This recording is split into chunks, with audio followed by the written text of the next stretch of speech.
Os Nefilim existiram. Eram gigantes de sangue divino que pisaram nesta terra antes que o mundo moderno se atrevesse a contá-lo. A teologia os reduziu a uma metáfora poética. A academia, ao folclore primitivo. Mas, e se o que chamamos de mito fosse a história que alguém não queria que você soubesse? Gênesis, o livro de Enoque, e mais de 20 tradições antigas narram o mesmo com nomes diferentes. Isso não é coincidência. Hoje descobriremos quem eram, que conhecimento proibido trouxeram e por que sobreviveram ao dilúvio. Antes de iniciar, em tempos sagrados queremos saber de que canto do mundo você nos acompanha. Agora bem, num mundo sem cidades, sem fronteiras, sem leis escritas em pedra, nem governos que te digam o que você pode ou não pode fazer. Um mundo onde o horizonte era infinito e a humanidade era tão jovem que ainda não sabia bem o que era.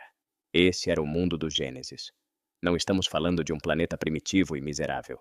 Os textos antigos descrevem algo completamente diferente. Uma terra extraordinariamente fértil, com rios que nasciam do próprio jardim de Deus e se estendiam para os 4 pontos do mundo conhecido. O Gênesis nomeia 4 desses rios: o Pison, o Dion, o Tigre e o Eufrates. 2 deles ainda existem. Isso não é poesia, isso é geografia. Os primeiros humanos não viviam com o relógio em cima. Não havia calendários de trabalho nem obrigações sociais. Mas também não havia uma estrutura moral clara. O bem e o mal eram conceitos que a humanidade mal começava a descobrir, às vezes através de golpes, às vezes por revelação direta. Adão e Eva tinham sido expulsos do Éden, sim, mas seus descendentes continuavam se multiplicando em uma terra que ainda guardava algo daquela abundância original. Caim construiu a primeira cidade registrada na Bíblia. Chamou-a de Enoque, em honra ao seu filho. Isso diz muito. A humanidade, mesmo marcada pelo primeiro crime da história, continuava construindo, nomeando, organizando-se. E enquanto isso acontecia, algo mais estava se movendo. Algo que vinha de cima. Os estudiosos do texto hebraico apontam algo fascinante sobre este período. A palavra que se usa no Gênesis para descrever esta era não tem um equivalente exato em português. Fala-se de um tempo onde o Olam, que no hebraico antigo significa tanto mundo quanto eternidade, ainda não tinha sido completamente definido. Dito em palavras simples, era um mundo em construção, não apenas fisicamente, mas espiritualmente. As regras do jogo ainda não estavam totalmente estabelecidas. E nesse vazio de regras, ocorreu algo que mudaria tudo. O Gênesis não te dá um documentário detalhado deste período. Te dá pinceladas. Mas o livro de Enoque, um texto antiquíssimo, que foi considerado sagrado pelos primeiros cristãos e que ainda faz parte do cânone bíblico da Igreja Etíope, preenche esses espaços com uma precisão perturbadora. Enoque descreve uma terra onde os humanos viviam vidas extraordinariamente longas. Matusalém chegou aos 969 anos. Seu pai Enoque caminhou com Deus durante 365 anos e depois simplesmente desapareceu, porque Deus o levou. Não morreu. Desapareceu.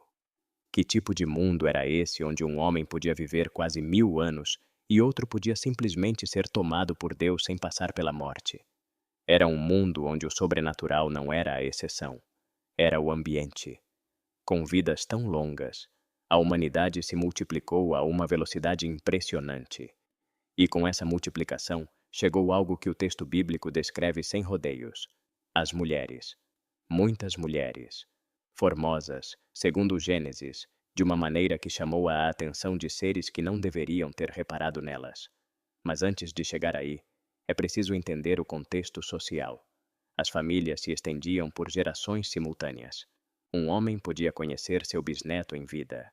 As tradições orais eram a única forma de transmitir conhecimento, e nesse processo, as histórias se misturavam com visões, com sonhos, com encontros que hoje chamaríamos de sobrenaturais, mas que então eram parte do dia a dia. O rabino Shimon Bar Yochai, um dos grandes intérpretes do Talmud, descreveu este período como uma era onde o véu entre os mundos era tão fino que você podia ouvir o som do outro lado se ficasse em silêncio por tempo suficiente. Não era metáfora, era a realidade desse mundo. Quando você junta todos estes elementos, vidas longas, terra abundante, moral sem estrutura, limites difusos entre o humano e o divino, e uma população crescendo sem freio. Você não está descrevendo um paraíso. Está descrevendo o cenário perfeito para que algo saia terrivelmente errado. E saiu errado, mas não da forma como a maioria conta. Não foi uma deterioração lenta e gradual. Foi uma intervenção. Uma decisão tomada por seres que tinham proibido tomá-la. Uma transgressão que não veio de baixo, mas de cima. Agora bem, para entender o que foi que realmente ocorreu, primeiro você precisa saber quem cruzou essa linha. Porque a Bíblia os menciona com um nome que durante séculos a religião institucional preferiu não explicar muito. Os Benei Elohim, os filhos de Deus. Anjos? Governantes? Seres de outra dimensão?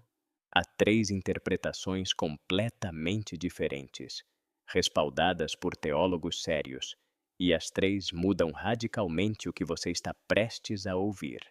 Quem eram realmente estes seres? E por que sua identidade muda absolutamente tudo? Gênesis 6, 2. Uma única linha. 8 palavras em hebraico. E nessas 8 palavras está escondida uma das maiores controvérsias teológicas de toda a história bíblica. Os filhos de Deus viram que as filhas dos homens eram formosas. Isso é tudo o que o texto diz. Sem explicação, sem contexto. Como se o autor assumisse que o leitor já sabia perfeitamente quem eram estes seres. E precisamente aí está o problema, porque durante 2000 anos ninguém chegou a um acordo sobre quem eram realmente. Os acadêmicos os chamam por seu nome hebraico original, Benei Elohim, literalmente, filhos de Deus. Mas essa tradução tão simples esconde um debate que dividiu teólogos, rabinos e estudiosos bíblicos em 3 campos completamente diferentes. E cada campo, se tiver razão, conta uma história radicalmente diferente sobre o que ocorreu depois. A primeira interpretação é a mais antiga, e também a mais perturbadora. Os primeiros escritores cristãos, incluindo Justino Mártir no século II, Tertuliano, Clemente de Alexandria e Ireneu de Lyon, todos coincidiam no mesmo. Os Benei Elohim eram anjos. Seres celestiais que tomaram uma decisão que nenhum ser de sua natureza deveria ter tomado.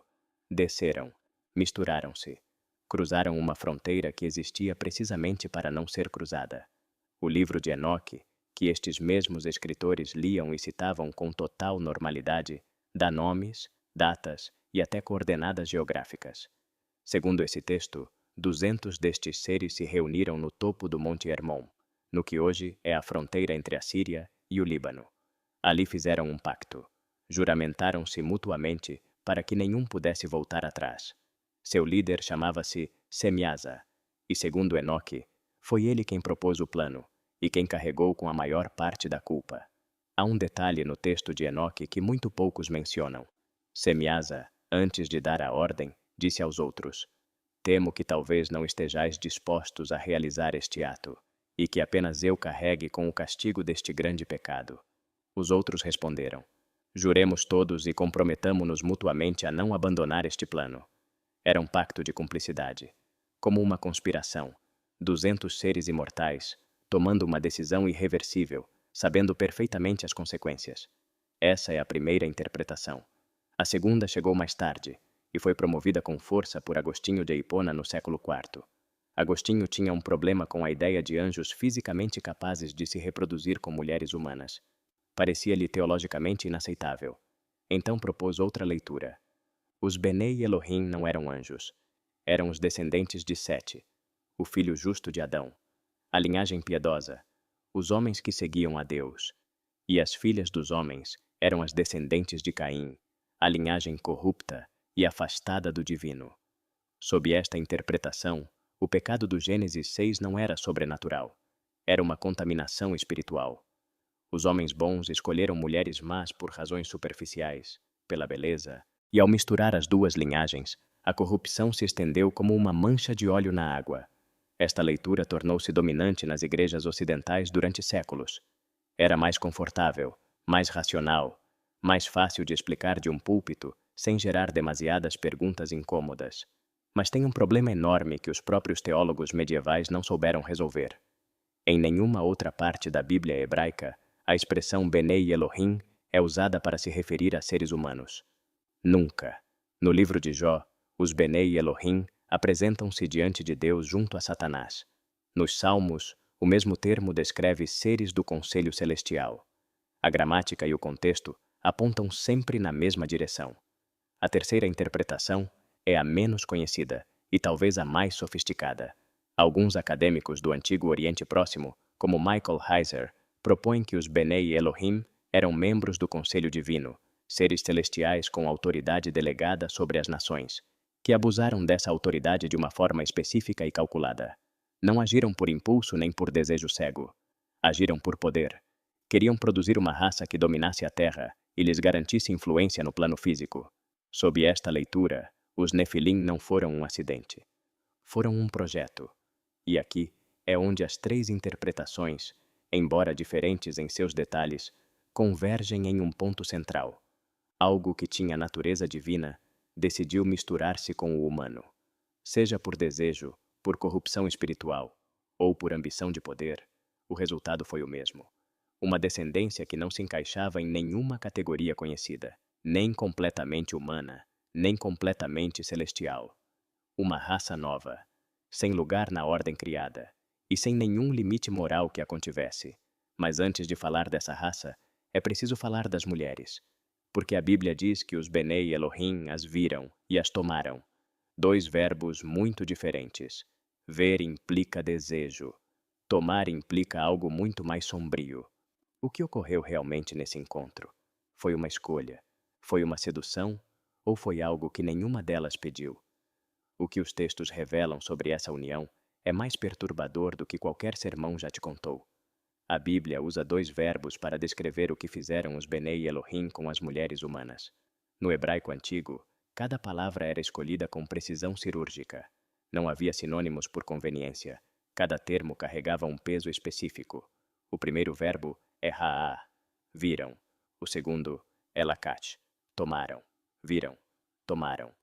Sem negociação, sem cerimônia registrada, sem nenhum indício de que as mulheres tivessem voz no que estava ocorrendo. E esse detalhe, que durante séculos foi ignorado nos sermões dominicais, é precisamente o que mais incomoda os teólogos modernos quando se sentam para estudá-lo a sério. Para entender o peso do que ocorreu, é preciso entender como era a vida de uma mulher nesse mundo primitivo. Não existiam estruturas legais que a protegessem. Seu valor estava atado à sua família, ao seu pai, ao seu clã. Uma mulher sem esse respaldo estava completamente vulnerável. E em uma sociedade onde o sobrenatural era parte do ambiente cotidiano, um encontro com um ser de natureza divina não era algo que se rejeitasse com facilidade. Não porque não se quisesse, mas porque aí a escala de poder era tão desproporcional que a palavra escolha perde todo o seu significado. O livro de Enoque descreve este momento com uma especificidade que o Gênesis não tem. Nomeia o lugar, o Monte Hermon. Descreve o pacto entre os vigilantes. E depois diz algo que arrepia a pele. Cada um escolheu para si uma mulher, e começaram a ir até elas e a misturar-se com elas. Cada um escolheu. O texto não diz que as mulheres escolheram. O sujeito ativo é sempre o mesmo. Agora bem, há uma tradição rabínica minoritária que oferece uma leitura diferente, e vale a pena mencioná-la porque complica o quadro de uma maneira interessante. Alguns textos do Midrash sugerem que certas mulheres buscaram ativamente esse contato, que havia algo na presença dos Benei Elohim, uma luminosidade, uma autoridade, um magnetismo sobrenatural, que fazia com que aproximar-se deles parecesse como aproximar-se do fogo, perigoso, mas impossível de resistir.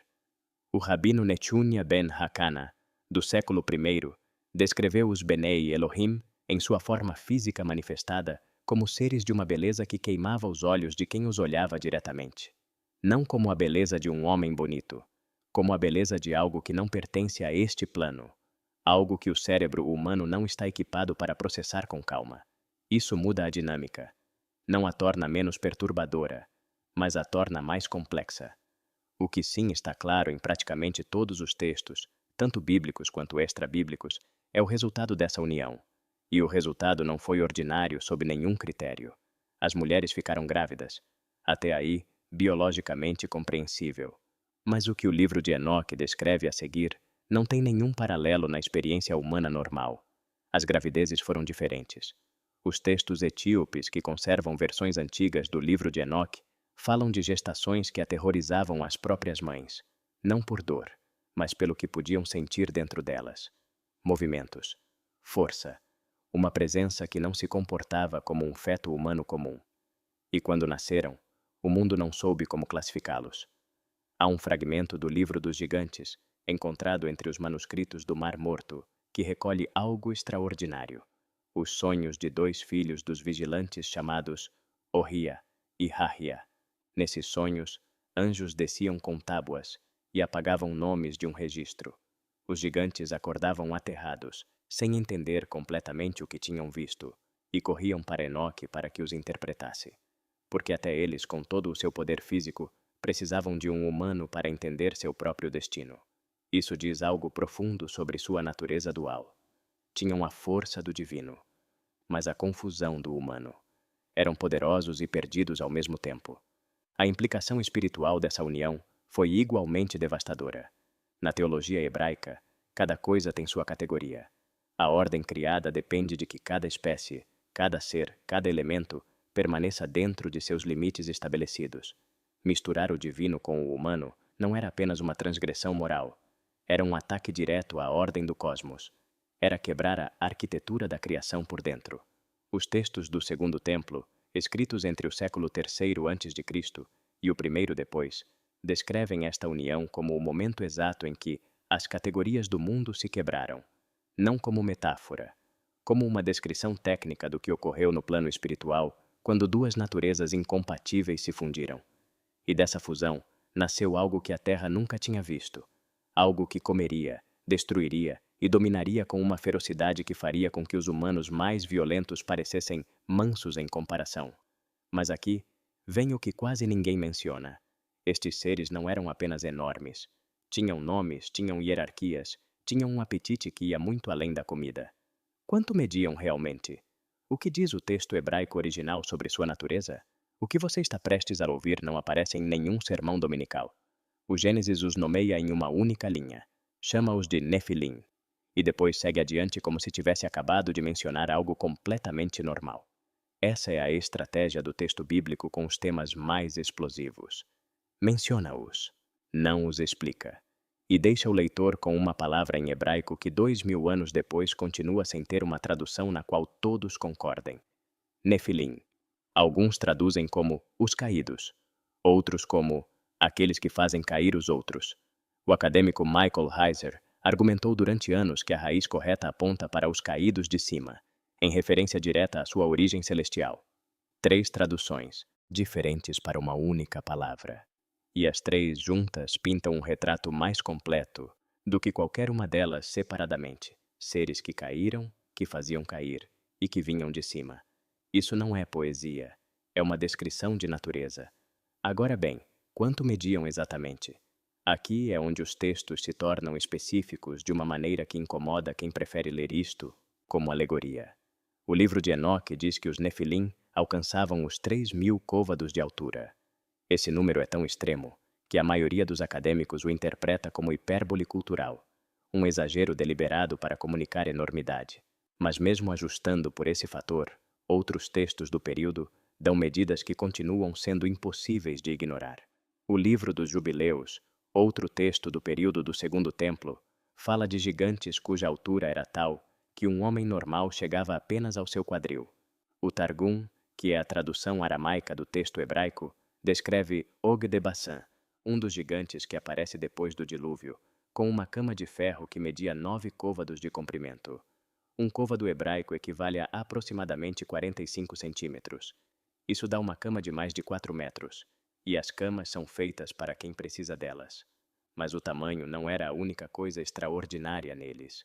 O livro de Enoque descreve os Nefilim com uma característica que vai além do físico. Chama-os de seres de grande arrogância e pouca misericórdia. Não como um julgamento moral adicionado pelo autor, como uma descrição de sua natureza base. Eram incapazes de empatia da mesma maneira que um ser humano normal é incapaz de ver raios ultravioleta. Não era uma escolha. Era o que eram. Isso tem uma explicação teológica que os rabinos do período do Segundo Templo desenvolveram detalhadamente. Um ser humano tem alma, neshama em hebraico, que é o componente divino que Deus soprou diretamente em Adão. Esse componente é o que gera a consciência moral, a capacidade de arrependimento, a possibilidade de conexão com o sagrado. Os Nefilim tinham o corpo, tinham força sobre-humana, tinham inteligência. Mas a Neshama, essa centelha especificamente humana e divina ao mesmo tempo, não lhes foi outorgada da mesma maneira. Eram poderosos, mas estavam vazios de algo fundamental. E esse vazio eles preenchiam com violência e consumo. O livro de Enoque é brutalmente específico neste ponto. Descreve a progressão do comportamento Nefilim em etapas. Primeiro consumiram toda a comida que os humanos produziam. Depois, quando a comida escasseou, começaram a comer os animais.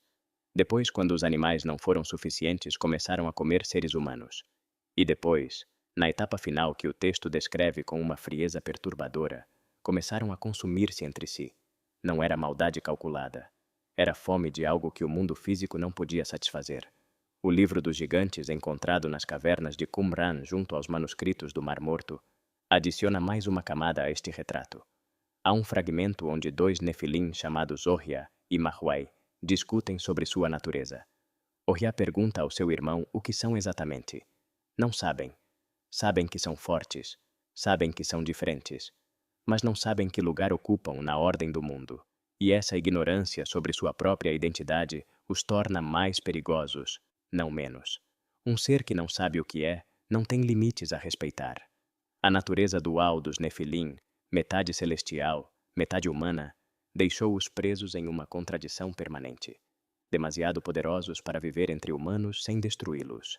Demasiado carnais para pertencer ao plano espiritual do qual vinha a metade do seu sangue. Eram uma categoria sem nome, uma anomalia na arquitetura do cosmos, e o cosmos eventualmente responderia a essa anomalia da única maneira que sabia, com eliminação. Mas antes que isso ocorresse, os Nefilim tiveram tempo. E seus pais, os vigilantes, usaram esse tempo para algo que multiplicou o dano de Techait, uma maneira que o mundo ainda não terminou de processar. Porque acontece que os vigilantes não trouxeram apenas filhos ao mundo. Trouxeram conhecimento, segredos que estavam especificamente proibidos para a humanidade. Metalurgia, feitiçaria, a arte da guerra, e algo mais que quase nenhum estudo menciona. O que ensinaram transformou a civilização humana para sempre. E há quem argumente que ainda vivemos com essas consequências hoje. O que eles entregaram exatamente à humanidade? E por que esse presente foi considerado por Deus como uma razão suficiente para destruir o mundo? Há um momento no livro de Enoque que não aparece em nenhum sermão, em nenhuma aula de teologia introdutória e em quase nenhum documentário bíblico. É o momento onde o texto deixa de falar em termos gerais e começa a dar nomes de vigilantes específicos. E junto a cada nome, uma especialidade, um conhecimento concreto que esse ser em particular transmitiu à humanidade. Semiasa ensinou encantamentos e o corte de raízes.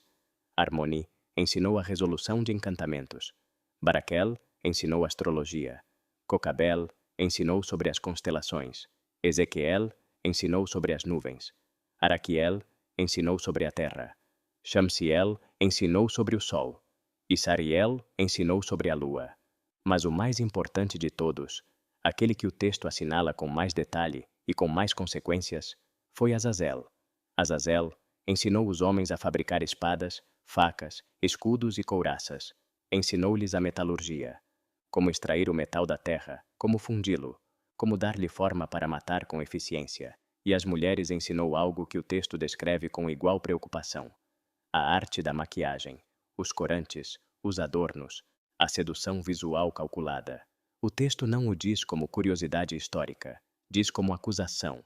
Quando o arcanjo Miguel leva perante Deus o relatório do que está ocorrendo na terra, menciona Azazel pelo seu nome antes de qualquer outro. E a resposta divina é específica. Toda a terra foi corrompida pelas obras que Azazel ensinou. Não pelos Nefilim, não pela violência geral, pelo que um ser específico decidiu revelar. Isso merece uma pausa. Por que a metalurgia era um conhecimento proibido? Hoje fabricar metal parece-nos tão comum quanto ferver água. Mas naquele mundo, naquele momento específico da história humana, dar a uma civilização sem estrutura moral a capacidade de produzir armas em massa era equivalente a dar a uma criança de 3 anos um lança-chamas. Não é que o fogo seja mau, é que essa criança ainda não sabe o que fazer com ele. A humanidade naquele período não tinha governos estáveis, não tinha sistemas de justiça, não tinha nada que regulasse o uso da violência organizada. E de repente tinha espadas.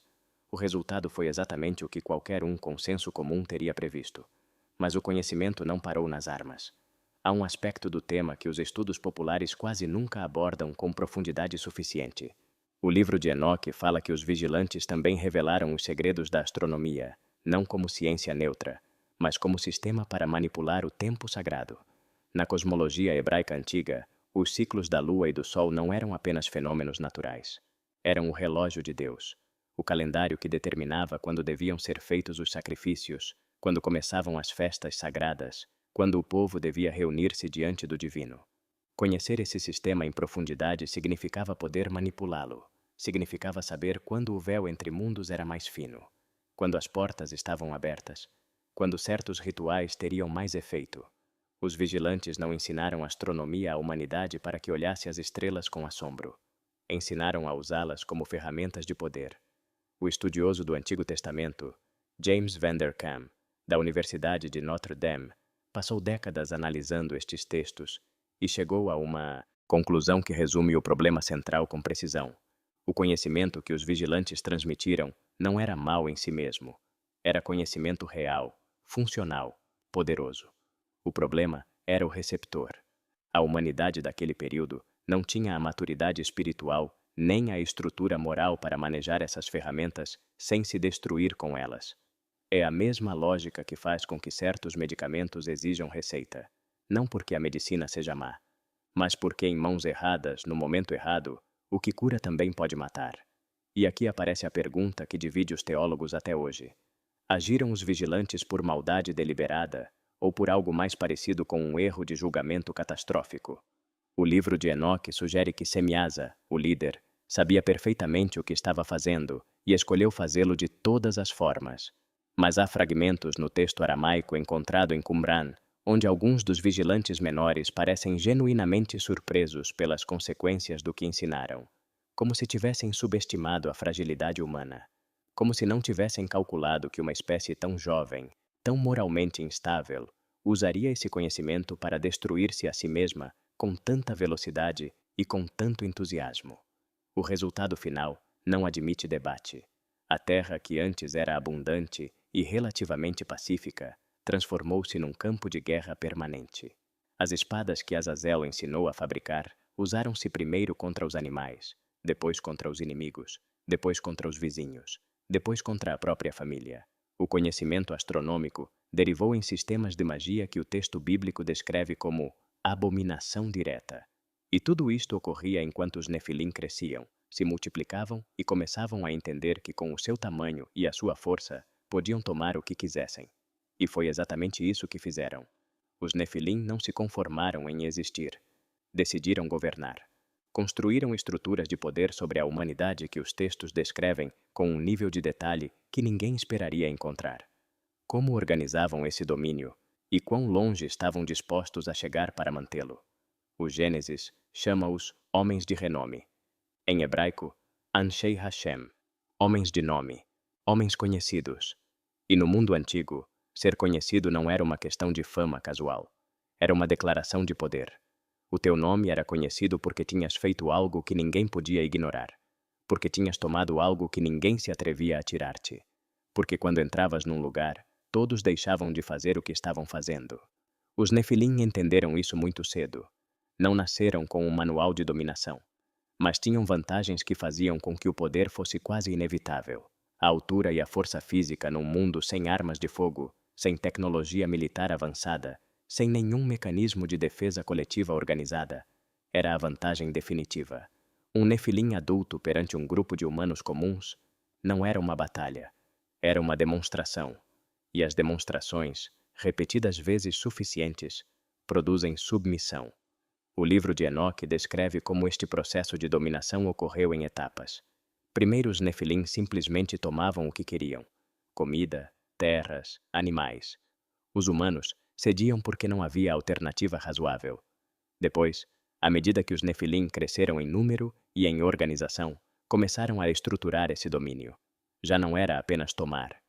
Era controlar quem produzia, quanto produzia e que percentagem dessa produção chegava às suas mãos. Era, em termos modernos, o primeiro sistema de extorsão organizada da história humana. Mas há algo mais na frase Anshei Hashem que merece atenção. Na cultura do Antigo Oriente Próximo, o nome não era apenas uma etiqueta. Era uma declaração de essência. Conhecer o nome verdadeiro de algo significava ter poder sobre isso. Os Nefilim, que acumularam poder suficiente para serem recordados por nome, não só dominavam territórios, dominavam narrativas. Eram eles quem decidia que histórias se contavam, que feitos se celebravam, que versão da realidade circulava entre a população submetida. O investigador David Livingstone, analisando os paralelos entre os textos bíblicos e as listas de reis sumérios, assinalou algo que poucos conectam. As primeiras listas de reis mesopotâmicos, que descrevem monarcas que governaram durante milhares de anos antes do dilúvio, poderiam ser registros culturais destes mesmos seres. Governantes de longevidade sobre-humana, de poder descomunal, que a memória coletiva das civilizações antigas preservou sob diferentes nomes, mas com características surpreendentemente consistentes. Não estamos a falar de uma influência regional. Estamos a falar de um padrão que aparece na Mesopotâmia, no Egito, em Canaã, em territórios que hoje fazem parte da Turquia, Irão e Iraque. O mesmo arquétipo. Governantes de origem sobre-humana, de estatura extraordinária, de poder que os textos descrevem como sobrenatural, que reinaram antes de um grande cataclismo que apagou o mundo que conheciam. O domínio Nefilim não era apenas físico. Tinha uma dimensão espiritual que o texto bíblico assinala com uma frase que, na sua brevidade, resulta devastadora. Gênesis 6:5 diz que Deus viu que a maldade do homem era muita na terra e que todo o desígnio dos pensamentos do seu coração era apenas maldade continuamente. Tudo, continuamente. Estas duas palavras no original hebraico não deixam espaço para matizes. Como se chega a esse ponto? Como uma civilização inteira chega ao estado onde absolutamente tudo o que pensa, deseja e planeia aponta numa única direção? A resposta está em entender como funciona a corrupção de cima para baixo. Quando quem tem poder não tem limites morais, os que estão abaixo aprendem rapidamente que os limites morais são uma desvantagem competitiva. Se quem manda toma o que quer sem consequências, quem está abaixo aprende que a única regra real é a força. Essa aprendizagem transmite-se, normaliza-se, torna-se cultura. Os Nefilim não só corromperam com as suas ações, corromperam com o seu exemplo, com o modelo de realidade que instalaram em cada comunidade onde exerciam domínio. Um modelo onde o poder justificava tudo e onde a compaixão era sinal de fraqueza. O Livro dos Gigantes, num dos seus fragmentos mais perturbadores, descreve uma conversa entre dois Nefilim sobre um grupo de humanos que se tinha recusado a entregar-lhes a sua colheita. A solução que propõe não é negociação, não é intimidação, é eliminação direta, seguida de uma discussão prática sobre como distribuir o que resta. Não há emoção na conversa, não há conflito interno, é logística pura. Isso era o domínio Nefilim na sua fase madura. Não crueldade apaixonada, crueldade administrativa. E enquanto esse sistema se consolidava, enquanto a humanidade aprendia a viver submetida a gigantes sem consciência e os vigilantes observavam as consequências da sua própria transgressão, algo começava a acumular-se no plano espiritual. Uma pressão, um peso. O tipo de tensão que precede uma tempestade tão grande que, quando chega, ninguém pode pretender que não havia sinais. Deus estava a olhar, e o que via levou-o a tomar uma decisão que nenhum ser na criação tinha antecipado, porque chegou um momento em que a própria terra começou a clamar. Não os humanos, a terra. Os textos descrevem um clamor que subiu diretamente ao trono celestial, e o que Deus viu quando olhou para baixo foi tão absoluto que o que decidiu fazer depois mudou a história para sempre. O que foi exatamente o que Deus encontrou quando dirigiu o seu olhar para a humanidade? Há uma palavra no hebraico bíblico que os tradutores modernos quase sempre suavizam, porque na sua forma original resulta demasiado brutal para o ouvido contemporâneo. A palavra é Hamas. E não tem nada a ver com política moderna. No hebraico antigo, Hamas significa violência na sua forma mais pura e sem filtro. Não a violência de uma briga de rua. A violência sistêmica, estrutural, normalizada. A violência que deixa de ser um evento e se torna clima. Gênesis 6, 11 diz que a terra estava cheia de ramas. Cheia, não manchada, não afetada.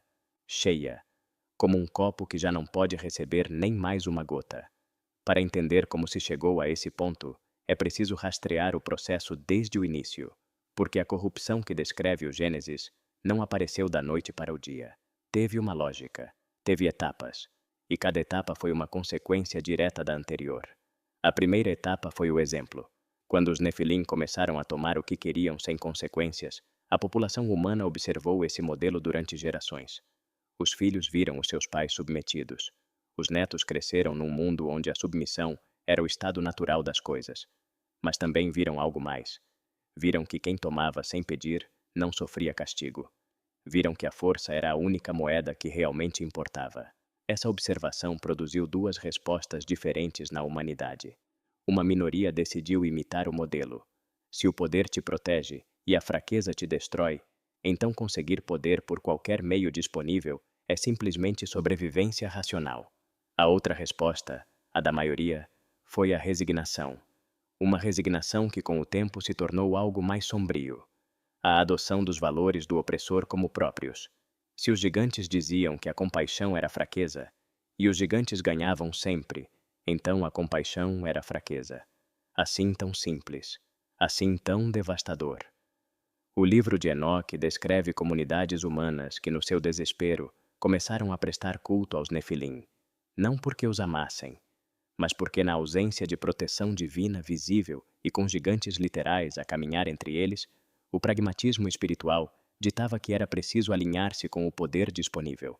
Os Nefilim aceitaram esse culto sem desconforto. Alguns, segundo os textos, exigiram-no ativamente. Isso é corrupção espiritual na sua forma mais eficiente, quando a vítima começa a adorar o vitimário. A segunda etapa foi a contaminação do conhecimento. Recordemos que os vigilantes tinham entregue à humanidade ferramentas que em si mesmas eram neutras.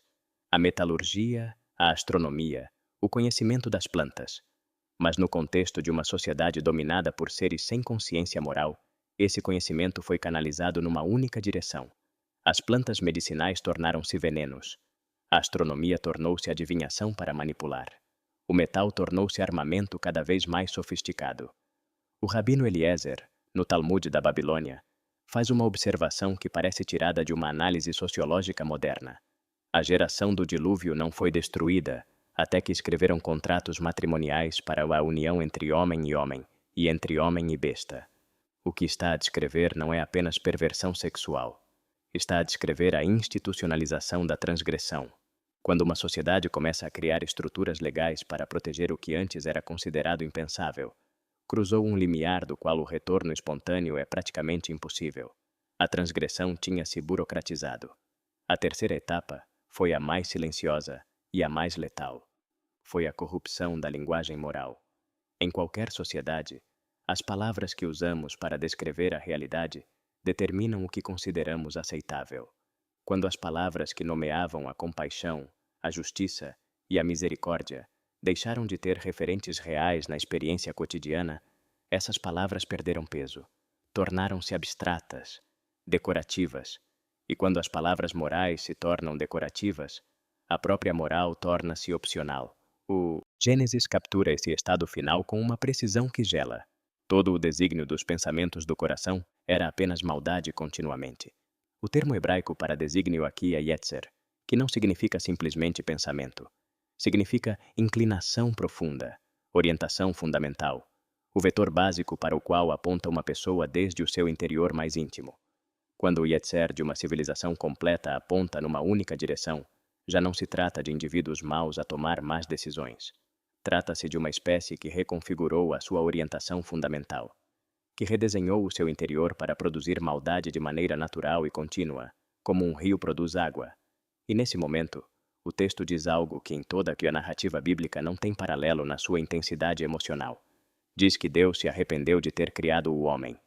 Em hebraico, vainachem, uma palavra que implica dor profunda, pesar genuíno, o tipo de tristeza que vem de ter investido tudo em algo e ver como esse algo escolhe a sua própria destruição com plena consciência.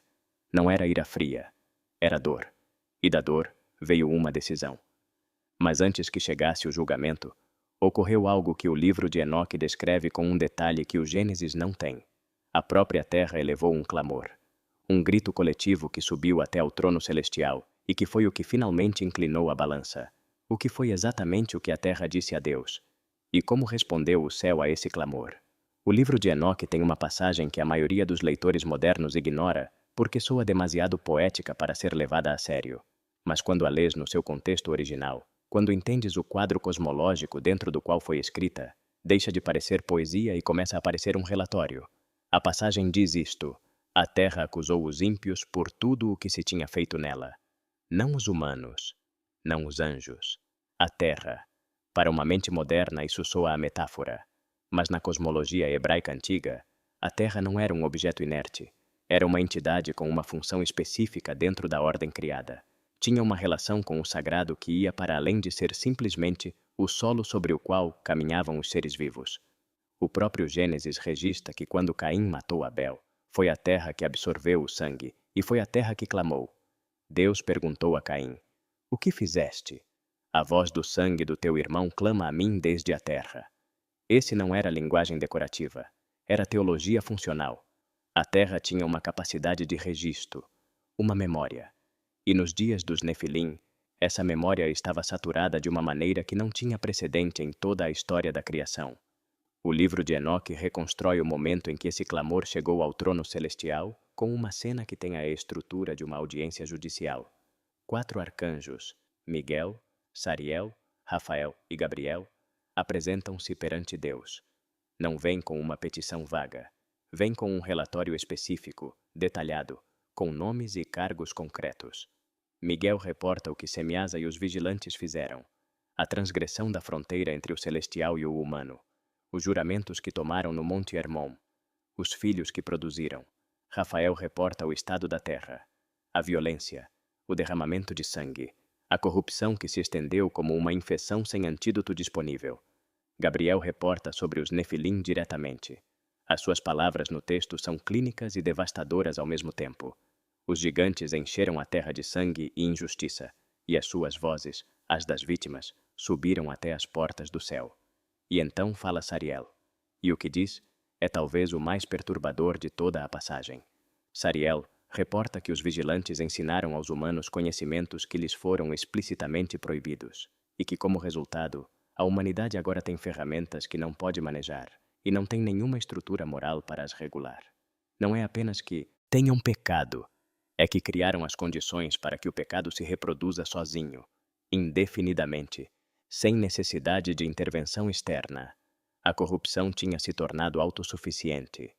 A resposta divina a esse clamor não foi imediata nem impulsiva. O texto de Enoque sugere uma deliberação, uma série de instruções específicas dirigidas a cada arcanjo, como se cada aspecto do problema exigisse uma solução desenhada e à medida. A Rafael foi dada uma instrução específica em relação a Azazel, o vigilante que tinha ensinado a metalurgia e os segredos da sedução. A ordem foi: prende Azazel de pés e mãos, lança-o na escuridão, abre o deserto que está em Dudael e lança-o ali. Coloca sobre ele rochas ásperas e pontiagudas. Cobre-o com escuridão para que permaneça ali para sempre. Dudael, um lugar específico, uma geografia real. Os acadêmicos debateram durante décadas a sua localização exata, com algumas propostas a apontar para uma região desértica na zona do que hoje é Israel. O ponto não é resolver o debate geográfico. O ponto é que o texto não fala em abstrações. Fala de um lugar, de um método, de uma permanência. A Gabriel foi dada a instrução sobre os Nefilim. E aqui o texto usa uma estratégia que, na sua lógica, resulta quase elegante na sua crueldade. Procede contra os bastardos e os réprobos e contra os filhos da fornicação. Faz com que pereçam uns às mãos de outros, porque a duração dos seus dias não será longa. Não lhes seria enviado um exército celestial. Deixar-se-ia que se destruíssem entre eles. E dado o que já sabemos sobre a sua natureza, sobre a sua fome insaciável e a sua incapacidade de contenção, isso não era uma aposta arriscada. Era uma certeza calculada. A Miguel foi dada a instrução sobre Semiasa e os outros vigilantes que não eram líderes, mas tinham participado. Seriam presos sob as colinas da terra por 70 gerações, até ao dia do julgamento final. Conscientes, presentes, mas completamente imobilizados. O julgamento não era apenas castigo, era arquitetura. Cada peça do problema recebia uma resposta específica desenhada para desmantelar o sistema de corrupção que se tinha construído durante gerações. Mas restava um problema que nenhum arcanjo podia resolver diretamente. A própria humanidade tinha sido corrompida. Nem todos por igual, nem todos ao mesmo nível, mas o dano era tão extenso que uma limpeza seletiva era praticamente impossível. Praticamente. Porque no meio de toda essa escuridão, havia um homem. Apenas um. E o que o tornava diferente não era simplesmente o facto de ser bom. Há algo no texto hebraico original sobre Noé que a maioria das traduções não capta, e que alguns teólogos consideram a chave para entender por que foi escolhido especificamente ele. O que era o que tornava Noé verdadeiramente diferente de todos os outros? O Gênesis dedica exatamente uma linha a descrever Noé antes de contar o plano da arca. Uma única linha. E nessa linha, há duas frases que durante séculos geraram mais debate teológico do que capítulos inteiros de outros livros bíblicos. Noé era um homem justo, perfeito nas suas gerações. Justo é compreensível. Todos sabemos o que significa ser justo, mas perfeito nas suas gerações. Essa frase em hebraico é tamim bedorotav. E tamim não é a palavra que o hebraico bíblico usa normalmente para descrever a perfeição moral. É a palavra que se usa para descrever um animal de sacrifício sem defeito físico, sem mancha, sem mistura, íntegro na sua composição. Os rabinos medievais notaram essa distinção há séculos e dividiram-se exatamente em dois campos. O primeiro campo, representado por Rashi, o comentador bíblico mais influente do judaísmo medieval, argumentou que tamim bedorotav era uma descrição relativa. Noé era justo comparado com a gente do seu tempo.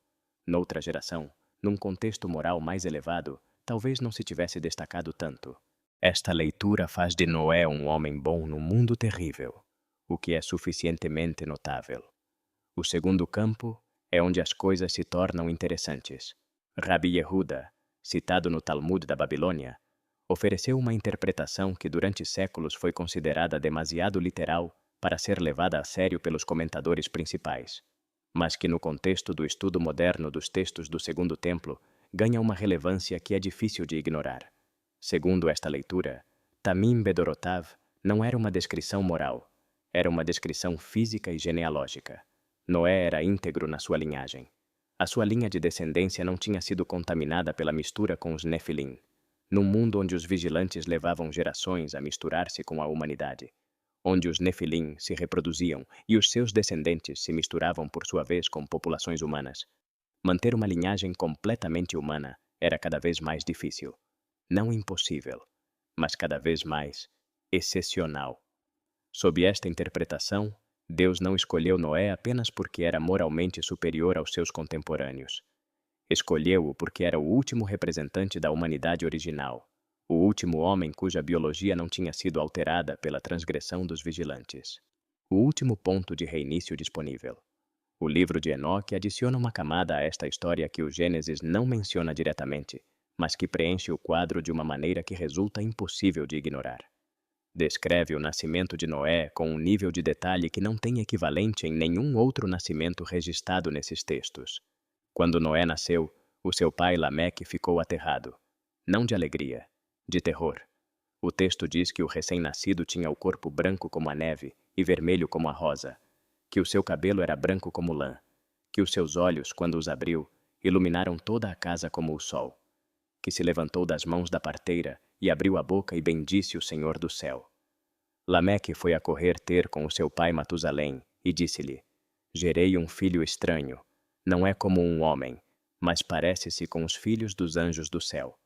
A sua natureza é diferente, não é como nós. Essa descrição gerou um debate que ainda não está encerrado.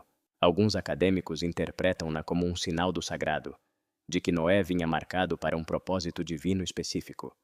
Outros assinalam que essa descrição física, a pele clara, o cabelo branco, os olhos luminosos, coincide com características que os textos antigos usavam consistentemente para descrever os seres celestiais, o que adiciona um paradoxo fascinante. O homem escolhido para preservar a humanidade pura tinha uma aparência que o fazia parecer tudo menos um humano comum.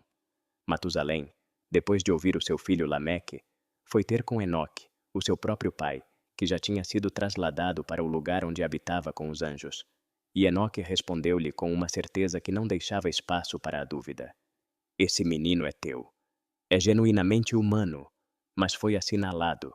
Através dele sobreviverá a humanidade quando o que vem chegar ao seu cumprimento.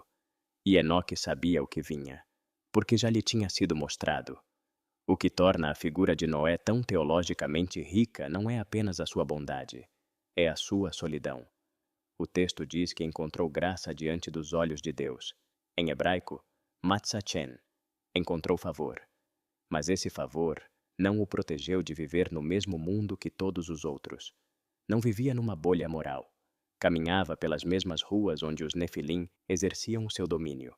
Respirava o mesmo ar de ramas que o Gênesis descreve como o clima dessa era. A diferença era que Noé não se adaptou. Num mundo onde adaptar-se à corrupção era a estratégia de sobrevivência mais óbvia. Noé escolheu algo que de fora devia parecer uma forma sofisticada de suicídio social: manter-se íntegro. Construiu uma arca num mundo que provavelmente nunca tinha visto chuva dessa magnitude. Pregou, segundo a tradição judaica, durante 100 anos enquanto seus vizinhos o ignoravam ou se riam dele. E quando chegou o momento, entrou na arca com a sua família e fechou a porta. O que veio depois apagou o mundo que existia e criou um completamente novo. Mas aqui vem a pergunta que muito poucos se atrevem a fazer em voz alta. Se o dilúvio foi desenhado especificamente para eliminar os Nefilim e limpar a contaminação que tinham produzido, por que o Gênesis diz que os Nefilim existiram também depois do dilúvio? Como sobreviveu o que devia ser destruído completamente? O dilúvio não chegou sem aviso. Deus deu a Noé instruções específicas com décadas de antecedência. As dimensões da arca estão registradas com uma precisão que não é casual: 300 côvados de comprimento, 50 de largura, 30 de altura. Os engenheiros navais modernos que analisaram essas proporções assinalam que representam uma relação dimensional ótima para a estabilidade em águas turbulentas. Alguém sabia exatamente que tipo de água vinha. Quando o dilúvio começou, o texto hebraico usa uma imagem que na sua versão original é mais violenta do que qualquer tradução moderna capta. Diz que se quebraram as fontes do grande abismo. Tehom, o abismo primordial. A água não caiu do céu apenas. Brotou de baixo, de dentro da própria terra, como se o planeta estivesse a ser esvaziado e enchido simultaneamente. 40 dias de chuva, 150 dias de águas a dominar a superfície.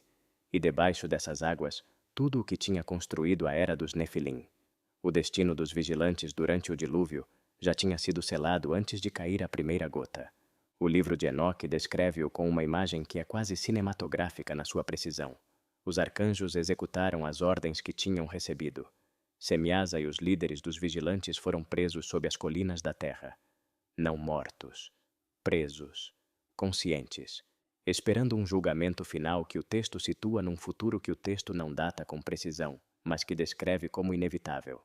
Azazel foi lançado no deserto de Dudael, coberto de rochas, sepultado em escuridão.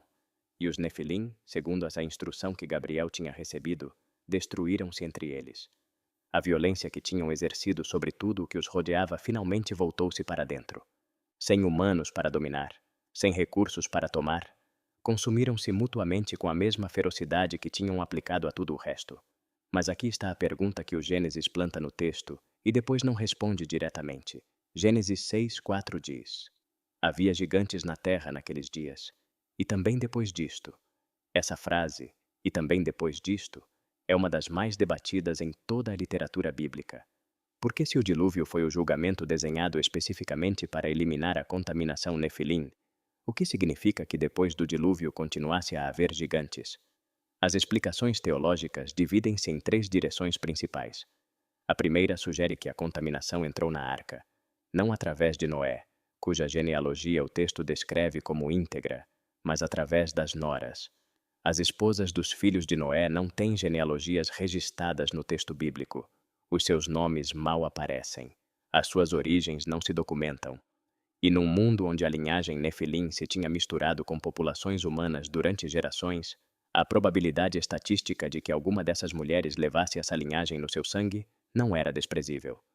A segunda explicação defendida por vários acadêmicos que trabalham com os textos de Qumran, sugere que houve uma segunda transgressão depois do dilúvio, que o padrão se repetiu a menor escala, que outros seres de natureza sobre-humana cruzaram novamente a fronteira que o dilúvio tinha tentado restaurar. A terceira é a mais simples e talvez a mais inquietante. O dilúvio não eliminou tudo o que devia eliminar. Algo sobreviveu que não deveria ter sobrevivido. E esse algo deixou rastros na história posterior de Israel, que o próprio texto bíblico registra com nomes, lugares e batalhas concretas.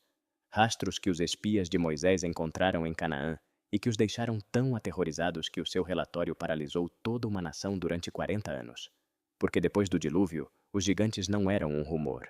Tinham nomes, territórios e exércitos. Og de Bazã dormia numa cama de ferro de 4 metros. Os anaquins faziam com que os guerreiros israelitas se sentissem como gafanhotos. Como é possível que o que devia ter sido apagado da terra continuasse a caminhar por ela séculos depois? O primeiro contacto documentado entre Israel e os gigantes pós-diluvianos não foi uma batalha. Foi um relatório de inteligência que saiu tão mal que condenou toda uma geração a morrer no deserto. Moisés enviou 12 espias a explorar Canaã. Homens experientes, líderes das suas tribos, escolhidos especificamente para uma missão que exigia sangue frio e critério. Entraram na Terra Prometida, exploraram-na durante 40 dias e voltaram com frutas extraordinárias e um relatório que gelou todo o acampamento israelita. 10 dos 12 disseram o mesmo: não podemos. O texto registra as suas palavras exatas, e nessas palavras há algo que vai para além do medo comum. Disseram: vimos os filhos de Anak, que são dos Nefilim, e éramos aos nossos próprios olhos como gafanhotos, e assim éramos aos seus olhos, como gafanhotos. Essa não é uma exageração poética de soldados cobardes. É a descrição de uma diferença de escala tão radical que alterou completamente a percepção que esses homens tinham de si mesmos. Entraram em Canaã como guerreiros. Saíram sentindo-se insetos. Os filhos de Anak, os Anaquins, um povo de gigantes que habitava especificamente na região montanhosa de Canaã, com o seu centro principal em Hebrom. O texto bíblico traça a sua genealogia diretamente para trás, com uma precisão que não deixa muito espaço para a interpretação simbólica. Descendem de Anak, que descende de Arba, que segundo Josué 14, era o maior dos Anaquins. Uma linha dinástica de gigantes com território estabelecido, cidades amuralhadas e poder militar suficiente para paralisar o exército israelita com apenas serem mencionados. Mas os Anaquins não eram a única linhagem. O texto bíblico menciona também os Refaíns, um grupo que aparece em Gênesis 14 como parte de uma coligação de reis derrotada por Kedorlaomer, séculos antes de Israel entrar em Canaã. O seu território estendia-se pela região do que hoje é a Jordânia, e o seu representante mais famoso não era um guerreiro anônimo. Era um rei com nome, com história, e com uma cama que os arqueólogos ainda debatem. Og de Bazã. O Deuteronômio 3:11 menciona-o com um detalhe que parece inserido no texto, precisamente para que ninguém possa argumentar exageração. A sua cama era uma cama de ferro. Não está em Rabá dos filhos de Amon? O seu comprimento era de 9 côvados e a sua largura de 4 côvados, segundo o côvado de um homem. 9 côvados. Usando a medida padrão do côvado hebraico, isso é aproximadamente 4 metros e 5 centímetros de comprimento. Uma cama de ferro desse tamanho não se fabrica por capricho decorativo. Fabrica-se porque quem dorme nela não cabe em nada mais pequeno. Og foi derrotado por Moisés em batalha. O texto descreve essa vitória como um momento de intervenção divina direta, como se enfrentar Og exigisse algo mais do que estratégia militar convencional. Deus disse ao próprio Moisés antes da batalha: não tenhas medo dele. Essa instrução específica implica que o medo era a resposta natural e compreensível perante o que estavam prestes a enfrentar. E depois a Golias. O caso mais famoso de todos, o gigante de Gate, que desafiou o exército israelita durante 40 dias consecutivos. O texto dá-lhe uma altura de 6 côvados e 1 palmo, aproximadamente 3 metros. Descreve-lhe e a armadura com pesos específicos. A couraça pesava 5.000 ciclos de bronze. A ponta da sua lança pesava 600 ciclos de ferro. São números que alguém mediu e registrou, não estimativas narrativas. O que poucas vezes se menciona sobre Golias é que não era uma anomalia isolada na sua família. O texto bíblico registra em 2 Samuel 21 que 4 gigantes de Gate morreram em batalhas posteriores contra os guerreiros de David. 4. Da mesma cidade, da mesma linha. O que significa que Golias não era um acidente genético. Era parte de uma linhagem que ainda existia, ainda se reproduzia, ainda produzia guerreiros de dimensões extraordinárias séculos depois do dilúvio. A linhagem não tinha sido extinta, tinha sido dispersa. E essa dispersão explica algo que os historiadores levam séculos sem conseguir resolver. Por que culturas que nunca tiveram contato entre si, separadas por oceanos e milênios, todas recordam o mesmo: gigantes que desceram do céu e mudaram o mundo? É possível que todas estejam a falar do mesmo evento? Em 1872, um assiriólogo chamado George Smith estava a catalogar tábuas de argila no Museu Britânico quando encontrou algo que o deixou sem palavras. Entre milhares de fragmentos de escrita cuneiforme provenientes da biblioteca do rei Assurbanipal em Nínive, havia uma história sobre um grande dilúvio, sobre um homem escolhido pelos deuses para construir um barco e preservar a vida, sobre águas que cobriram a terra e sobre pássaros enviados para encontrar terra seca. A história tinha milhares de anos antes de o Gênesis ser escrito na sua forma atual. Chamava-se a Epopeia de Gilgamesh, e a sua existência fez uma pergunta que a arqueologia ainda não encerrou completamente. Quem copiou quem, ou ambos estavam a recordar o mesmo? Mas o dilúvio não era a única coisa que as culturas antigas recordavam de maneira consistente. Os gigantes também estavam lá, em cada continente, em cada tradição, com nomes diferentes, mas com características tão semelhantes que a coincidência estatística se torna cada vez mais difícil de sustentar. Na Mesopotâmia, os textos sumérios descrevem os Anunnaki como seres que desceram do céu à terra. A palavra Anunnaki traduz-se literalmente como aqueles que do céu à terra vieram. Não são deuses abstratos que habitam num plano invisível. São seres que realizaram uma descida física e que nessa descida trouxeram conhecimento à humanidade. Conhecimento de agricultura, de escrita, de arquitetura, de astronomia. O paralelo com os vigilantes do livro de Enoque não requer interpretação forçada. Está na superfície. Os textos sumérios também descrevem os Anunnaki misturando-se com humanos e produzindo uma raça de seres intermédios. Chamam-lhes por nomes diferentes conforme o texto específico, mas a sua natureza dual, metade divina, metade humana, presa entre dois mundos sem pertencer completamente a nenhum, é idêntica à descrição que Enoque dá dos Nefilim. Na Grécia, os titãs eram a geração de seres que existiu antes dos olímpicos, de estatura sobre-humana, de poder descomunal, que foram eventualmente derrotados e acorrentados sob a terra num lugar chamado o Tártaro. O paralelo com os vigilantes presos sob as colinas da terra, segundo Enoque, é estruturalmente idêntico. Seres poderosos de uma era anterior, derrotados pela geração divina seguinte, confinados num lugar subterrâneo, esperando. A mitologia grega também preserva a memória dos gigantes como uma raça específica, diferente dos titãs, que surgiu do sangue derramado na terra e que desafiou os deuses olímpicos numa guerra chamada a Gigantomaquia, uma guerra entre a ordem estabelecida e uma raça que não deveria existir. O paralelo é demasiado estrutural para ser casual. Na tradição nórdica, os Jotun eram os gigantes que habitaram o mundo antes de os deuses Aesir estabelecerem a ordem atual. Viviam em Jotunheim, o seu próprio território separado do mundo humano. Eram anteriores à ordem presente, mais antigos que os próprios deuses nórdicos, e representavam uma força primordial, que a ordem divina nunca conseguiu eliminar completamente, apenas conter. Esse padrão específico, gigantes que são anteriores à ordem atual, que são contidos mas não destruídos, que representam uma era prévia de caos sobre-humano, aparece na mitologia havaiana com os Menehune, nas tradições orais dos povos andinos com os Viracocha, nos textos védicos da Índia com os Danavas, e em dezenas de tradições indígenas norte-americanas, onde os anciãos descrevem consistentemente uma raça de gigantes que habitou a Terra antes deles e que desapareceu numa grande catástrofe de água. O antropólogo Franz Boas, que passou décadas a estudar as tradições orais dos povos do noroeste da América do Norte, documentou em 1916 que tribos que não tinham tido contato entre si preservavam relatos de gigantes com características físicas e comportamentos praticamente idênticos. Não havia forma de essas histórias se terem transferido culturalmente. Vinham de memórias separadas que apontavam para a mesma origem. Quando culturas sem contato entre si recordam o mesmo, há duas explicações possíveis. Ou a mente humana produz de maneira independente os mesmos arquétipos narrativos, o que a psicologia junguiana sustentaria.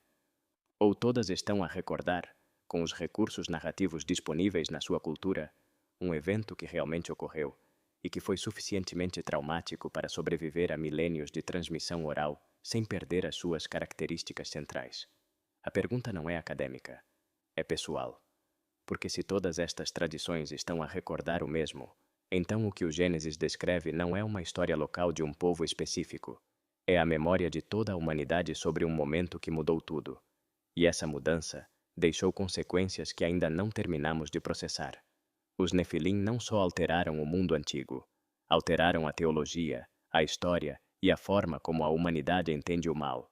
O que vem agora é o fecho que toda esta viagem esteve a construir. O que é que os Nefilim mudaram para sempre? E por que é que a sua história continua a importar hoje? Os Nefilim não são apenas uma história do passado. São uma pergunta que o presente ainda não terminou de responder. O que mudou com a sua aparição não foi apenas o mundo físico. Foi a compreensão que a humanidade tinha de si mesma. Antes dos Nefilim, o mal no texto bíblico era humano.